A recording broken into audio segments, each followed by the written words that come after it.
కష్టపడి ఫలితం దేవుడికే వదిలేయాలంటారు. దేవుడు కరుణిస్తే తప్పకుండా ఫలిస్తుందని చెప్తూ ఉంటారు కదా! మరి నేనెక్కడ మిస్టేక్స్ చేస్తున్నానో నాకైతే అర్థం అవ్వట్లేదండి.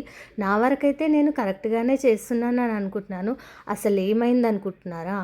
వీడియోస్ అయితే నేను కరెక్ట్‌గానే అప్‌లోడ్ చేస్తున్నాను. షార్ట్ వీడియోలో, లెంగ్తీ వీడియోలో మంచి మంచి రెసిపీసే పోస్ట్ చేస్తున్నాను.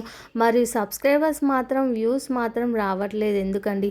ప్రేక్షక దేవుళ్ళు మీకేనండి అడుగుతున్నాను. మరి నేను చేసిన మిస్టేక్స్ ఏమైనా ఉంటే నాకు కామెంట్ సెక్షన్‌లో కామెంట్ చేయండి. ఇలా కాదక్క, అలా అని, ఇలా అని. ఏమైనా రెసిపీస్ అడిగితే తప్పకుండా ట్రై చేస్తానండి. మరి ప్రేక్షక దేవుళ్ళు మీరు కొంచెం కరుణించండి నా మీద. ఎంతో కష్టపడి వీడియోస్ చేస్తున్నాను. బట్ మీరు కొంచెం నన్ను కరుణిస్తే వ్యూస్, సబ్స్క్రైబర్స్ వస్తారండి.